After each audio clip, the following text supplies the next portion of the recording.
C'est l'heure de vous informer, mesdames et messieurs. Bienvenue dans cette édition du journal. Au sommaire, toujours pas d'activité dans les deux centres hospitaliers de Maboya, un mois après l'incursion des rebelles EDF dans ces villages des habitants éprouvent des difficultés pour accéder aux soins médicaux. Ils appellent le gouvernement à se pencher sur cette question pour sauver des vies humaines.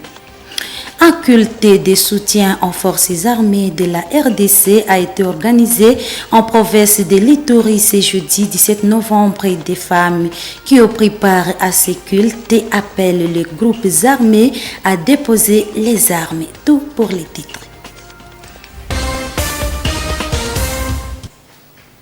Comme souligné en titre, un mois après l'attaque des terroristes et des éléments EDF au village de Maboya, les habitants de cette agglomération éprouvent des difficultés pour accéder aux soins médicaux. Constat réalisé ce mercredi 16 novembre 2022 après une destruction méchante du centre de référence de Maboya.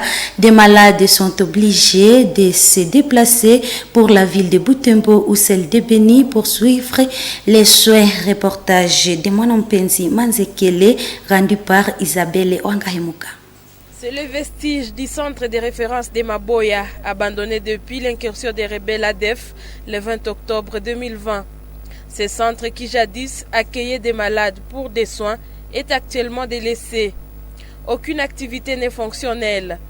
Des médecins et infirmiers qui étaient commis dans ces centres de référence se sont déjà déplacés d'ici pour d'autres endroits. Un calvaire qu'endurent les habitants pour accéder aux soins. Ceux-ci sont obligés de se déplacer jusque dans la ville de Butembo ou de Beni pour suivre les soins. Honoré Kambale, habitant de Maboya, a perdu espoir pour voir Maboya revivre son ambiance comme dans les temps passés. Il regrette que cette attaque des terroristes ait été à la base du déplacement des personnels soignants. Huku tunaishi kabisa katika hali mbaya sana. Tunahitaji msaada wa hospitali. En tout cas, la situation d'ici est mauvaise.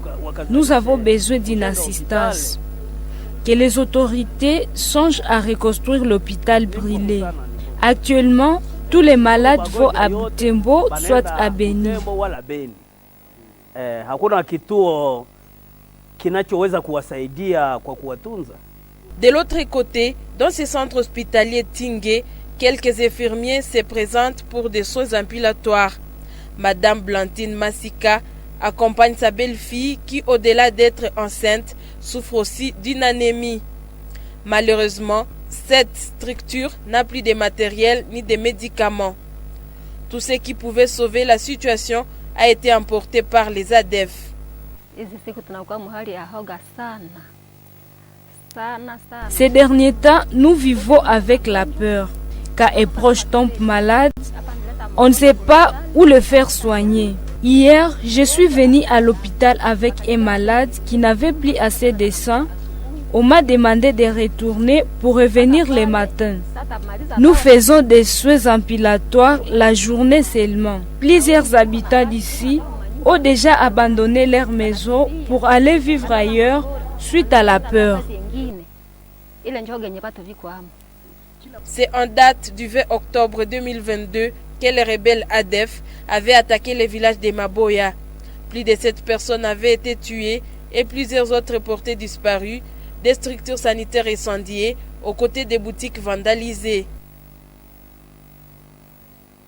Ituri, les femmes se sont réunies dans un culte pour soutenir les forces armées congolaises engagées dans divers fronts en Ituri et au Nord Kivu. Les services genre de l'Ituri dit vouloir encourager toute la communauté à se lancer dans le processus de la recherche de la paix dans la partie est de la RDC. Les femmes de l'Ituri appellent à l'occasion les groupes armés à déposer les armes.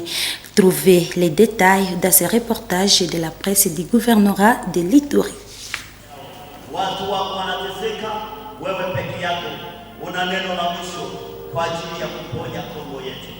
Vêtis en blouse et foulard blanc, Ces femmes de l'Ituri implorent la miséricorde de l'Éternel, Dieu des armées, pour le retour définitif de la paix à l'est de la RDC, une manière pour elles de soutenir tous les militaires engagés au front, non seulement en Ituri, mais aussi dans le Nord Kivu, à vaincre les terroristes M23, appuyés par les Rwandais, a dit Madame Marie-Louise Ouronia Fonouti, chef de division du JAR Famille et Enfants en Ituri, l'une des organisatrices de cette activité.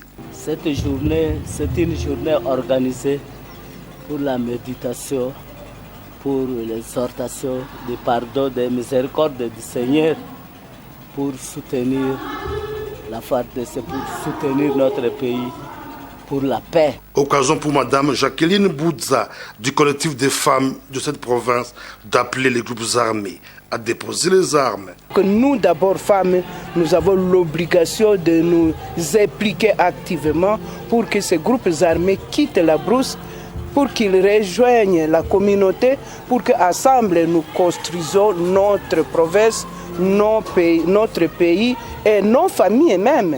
Ça, c'est pour nous les femmes. À plus de cela, maintenant, le deuxième message va droit vers les groupes armés.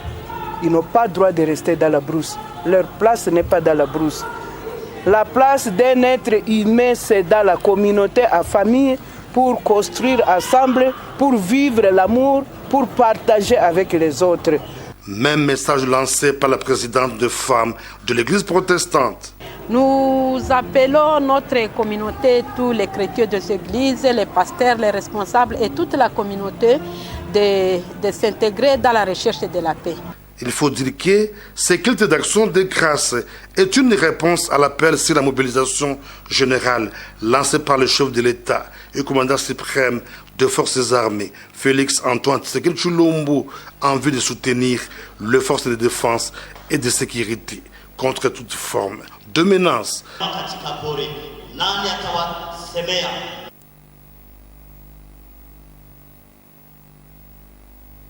Revenons à Butembo, les représentants légaux et mondiaux de l'Église évangélique du rite africain ERA exhortent toute la jeunesse de l'ERA, en particulier, à servir sous les drapeaux conformément au message du chef de l'État, le patriarche El Shamir Kaloaye Josué, l'a dit le mercredi 16 novembre 2022 lors d'un culte commémoratif du 24e anniversaire de la mort du fondateur de l'ERA, le patriarche Paluku Kaloaye, célébré dans les temples de la paroisse principale de Jérusalem, Kato Bukaka. Reportage de Gérard Morefo rendu par Francine Moussoa. C'est dans ces temples de l'ERA Bukaka où le patriarche s'est prononcé devant une foule de fidèles de l'église évangélique du rite africain ERA Aspel. Le patriarche El Shamir Kaloaye Josué s'est dit touché par l'insécurité qui gangrène l'Est de la République démocratique du Congo. Ce représentant légal et mondial de l'ERA Aspel a à cette occasion appelé les jeunes de son église de réserver une réponse favorable à l'appui du chef de l'État congolais, d'adhérer dans l'armée pour appuyer les FARDC dans la restauration de la paix. Tunaendelea kukumbusha vile vijana kuendelea kusapoti serikali yetu ya Kongo. Nous rappelons aussi que les jeunes doivent servir le pays, conformément au message du chef de l'État congolais qui a appelé les jeunes à appuyer l'armée congolaise. Tunawaambia na tunawahakikisha kwamba waende mbele ila wasiingie katika vikundi vya waasi kama majimaji kwa sababu tous les jeunes qui veulent servir notre pays doivent entrer dans l'armée loyaliste et non dans les groupes rebelles. Cela va permettre de restaurer la paix dans le pays. Tunawaomba waweze kusapoti Kongo kupitia jeshi kwa wale ambao wanaweza kutaka kusapoti Kongo kupitia jeshi. Le patriarche El Shamir Kaloaye Josué appelle également tout le monde à l'amour du pays. Le numéro 1 de l'ERA Aspel demande à toute la population de Butembo de rester vigilante face à la situation sécuritaire qui reste préoccupante. Sisi kama wazazi tusichoke na kuendelea kupatia watoto wetu. Les parents doivent aussi sans cesse conseiller leurs enfants. Je vous appelle tous à l'amour du pays. Nous devons nous unir pour que la paix revienne à Butembo et dans tout le pays, la République démocratique du Congo. Nous devons nous liguer comme un seul homme pour la paix chez nous. Sisi kwa sisi mpaka tuweze kuleta maendeleo katika nchi yetu. L'initiateur de l'église évangélique du rite africain et ERA Asbel était un pionnier de la paix. C'est pourquoi chacun doit s'investir pour pérenniser ses visions, indique le patriarche El Chamer Josué, l'actuel représentant légal et mondial de l'ERA Asbel. Il n'y a pas de sous-métier, mais des sorties dits en adage en marge de la semaine de l'entrepreneuriat. Nous vous proposons de découvrir la vente des haricots pelés, localement appelés Kihembe, un travail que fait Katungu Verena au quotidien pour gagner sa vie. Reportage Mwenge Chali et Eugénie Monsiviro. Katungu Verena a 60 ans. Elle vend des haricots pelés depuis 3 ans. Elle est mère d'une famille de 10 enfants. Elle réside ici au quartier Nguéré, cellule Munzambaye en commune Kimemi. Chaque soir, elle rentre à domicile avec des haricots, sa matière première. Il est 8 heures de ce jeudi. Verena apprête déjà sa marchandise à vendre le jour. Elle est dans sa cuisine, entourée de ses petits-fils et de ses filles qui l'aident à peler ses haricots qu'elle ira vendre en ville.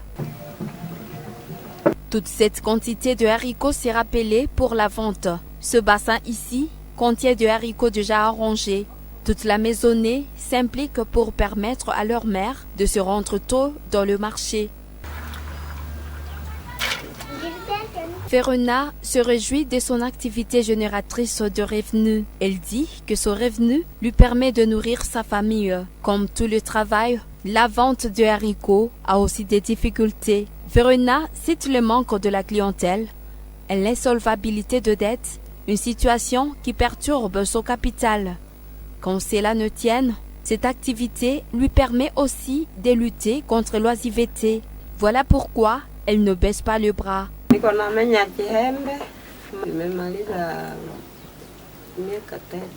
Maintenant, je suis en train de peler les haricots. Ça fait déjà 3 ans que j'exerce ce travail. J'ai suivi les conseils d'une amie qui m'a dit que la vente des haricots pelés est plus rentable que la vente des haricots secs que je vendais. Et moi-même, je le témoigne.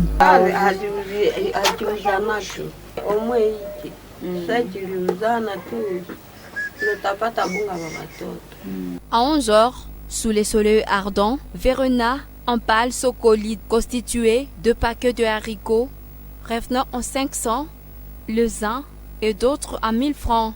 Prête pour le marché, elle s'en va de la vente. Déjà en route, Verena presse ses pas pour ne pas rater ses clients. Karine vient d'acheter une quantité de 2000 francs congolais. Avec ses haricots pelés, elle gagne déjà du temps pour sa cuisine.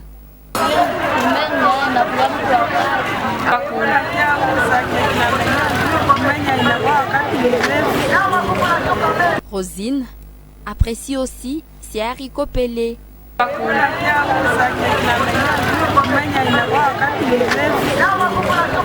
Les haricots pelés font une des recettes appréciées dans le ménage de Nandé.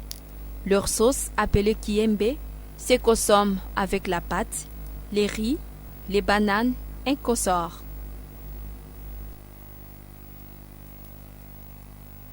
Journée mondiale de la prématurité, c'est jeudi 17 novembre 2022 à Butembo. Les services de néonatologie rencontrent plusieurs difficultés dans la prise à charge des bébés prématurés aux cliniques. La Lumière est située au quartier Makassi, au centre-ville. Il fustige les coupures intempestives du courant électrique et l'insolvabilité des parents. Reportage d'Elfé Ouéa. Les cliniques La Lumière organisent la néonatologie parmi d'autres services médicaux. Dans cette salle de maternité, on retrouve des couveuses qui accueillent des bébés qui naissent prématurément. Ces couveuses fonctionnent avec du courant électrique pour maintenir une température favorable au développement des bébés car ils naissent n'étant pas encore prêts à la température extérieure des ventres de leur maman. À cette occasion, ce néonatologue a indiqué que ce service se heurte à la difficulté de la coupure du courant. Cette coupure du courant interrompt leurs activités et fait perdre la vie si elles sont longues ou fréquentes. La méthode la plus simple et la plus recommandée, c'est d'abord les kangourous. La méthode des kangourous, c'est une méthode qui tu prends les nouveau-nés prématurés, que tu donnes soit à la maman. La maman, ces nouveau-nés, la maman va vite la fixer sur sa peau, peau contre peau, et juste pour absorber la température, parce que la température normale d'une personne c'est entre 36 degrés et 37 degrés Celsius. Et comme au niveau intra-utérine, c'est la même température que dans l'utérus. Comme ça, le nouveau-né, quand il est contre sa maman, peau contre peau, et il garde cette température. Eustache Kombi explique qu'au protégé bébé prématuré né loin d'une structure sanitaire sur la poitrine de sa mère en attendant une prise en charge médicale. Nous avons quand même quelques problèmes que nous rencontrons. Généralement, par rapport à l'énergie électrique que nous avons ici, avec des ruptures intempestives, quand il y a des ruptures intempestives, à un certain moment, le temps encore de voir comment essayer de récupérer, c'est là ça nous cause problème. Nous sommes obligés d'aller encore allumer le générateur. Alors imaginez avec cet espace-là. Mais alors si c'était par exemple la nuit, vous voyez, c'est pourquoi nous disons que souvent il y a un peu de problème là. Mais toutefois quand même on récupère vite. Mais ce n'est pas bon vraiment d'avoir le pire intempestif. La journée de la prématurité a été instituée dans le cadre de soutenir les actions pour lutter contre la prématurité et aider les parents concernés.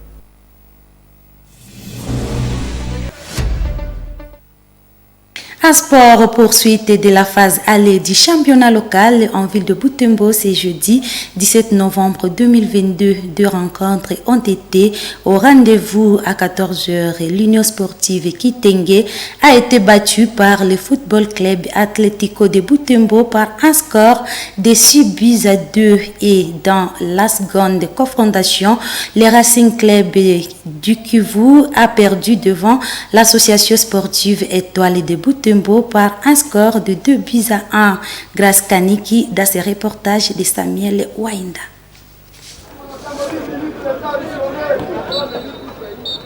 C'est à 14h que commence le premier match dans ce stade André Van Nevel. Un match qui se joue après la pluie qui s'est abattue sur la ville de Butembo. Le FC Atlético, habillé en noir, laminé par l'US Kitenge à vert jaune. Score du match, 6-2 à faveur du FC Atlético. 2 heures plus tard, l'AS Étoile de Butembo s'affronte à RCK. Un match bien équilibré avec des actions dans les deux camps. Dans le premier quart d'heure du match, le Racing Club du Kivu ouvre le score. 10 minutes avant la mi-temps, l'AS Étoile de Butembo égalise par un coup de tête du dorsal 9. Et but partout sépare ces deux équipes à la mi-temps. Dans la seconde partie du match, ces deux équipes reprennent le souffle, mais sans succès. À 9 minutes de la fin du match, l'AS Étoile marque son deuxième but de la victoire. 2-1, c'est le score final. Ce championnat va se poursuivre le samedi 19 novembre prochain. L'Union sportive Mutanga jouera le football club Kalamu à 13h30 et à 15h30 minutes, l'Union sportive Sokozaki matchera l'Olympique club Butembo Sport.